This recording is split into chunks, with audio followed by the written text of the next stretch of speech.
महाभारत युद्ध में मृत्यु से जूझते कर्ण से आखिर क्यों मिलने आए थे भगवान शिव? आखिर महादेव ने कर्ण के अंतिम समय में उसे कौन सी शक्तिशाली चीज प्रदान की थी? आखिर क्या है इस कहानी का रहस्य? आइए जानते हैं। पौराणिक कथाओं के अनुसार कर्ण अपने विजयधारी धनुष के चलते पूरी दुनिया में अजय माने जाते थे। कर्ण के इसी धनुष के विषय में चेतावनी देते हुए श्री कृष्ण ने अर्जुन से कहा था कि जब तक कर्ण के पास उसका विजय धनुष है, तीनों लोगों के योद्धा मिलकर भी कर्ण को कभी हरा नहीं सकेंगे।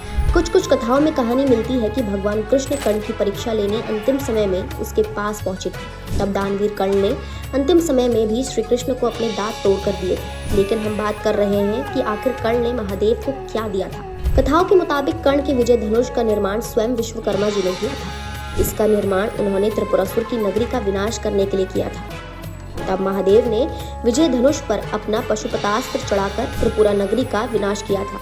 विजय के बाद शिव ने इस धनुष को देवराज इंद्र को दे दिया। इंद्र ने इस शक्तिशाली धनुष को कई बार युद्ध में भी इस्तेमाल किया था। कहते हैं कि उस वक्त देवराज इंद्र से राक्षस इतना नहीं डरते थे जितना कि उनके विजय धनुष से डरते थे। इसके बाद जब क्षत्रियों ने भगवान परशुराम के पिता जगदम्नी की हत्या कर दी, तब भगवान परशुराम ने क्षत्रियों का विनाश कर दिया। इस दौरान भगवान शिव ने स्वयं ये धनुष उन्हें इंद्र से दिलवाया था। कर्ण इन्हीं परशुराम के शिष्य थे। उन्होंने ही कर्ण को धनुर्विद्या की शिक्षा दी थी।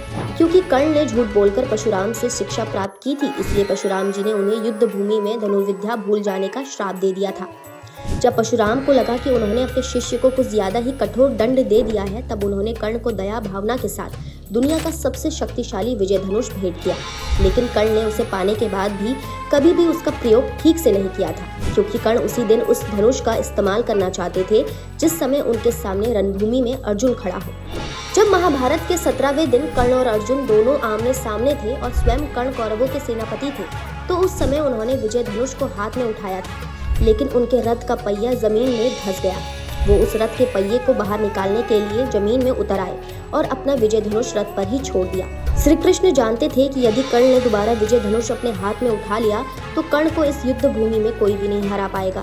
इसलिए उन्होंने अर्जुन से कर्ण को ललकारने के लिए कहा और अर्जुन के हाथों से कर्ण की मृत्यु हो गई। इस बीच जैसे ही परशुराम को कर्ण की मृत्यु के बारे में पता चला तो वे दौड़ते हुए कर्ण के पास आए और फूट कर विलाप करने लगे और बोले कि मेरे दिए हुए श्राप के कारण ही तुम्हारा ये दशा हुई है। हे कर्ण, मुझे माफ कर देना। तुम अब अपने भाग्य से संधि कर लो और अपना विजय धनुष एक बार फिर महादेव के चरणों में अर्पित कर दो, ताकि तुम्हारे तरह कोई और महान योद्धा उस अस्त्र को प्राप्त कर सके।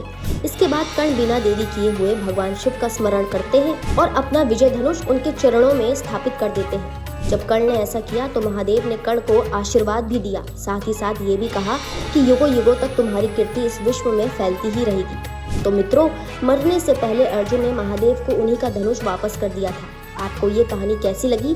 कमेंट करके जरूर बताइए। ऐसी ही और कहानियों के लिए हमारे चैनल के साथ जुड़े रहें।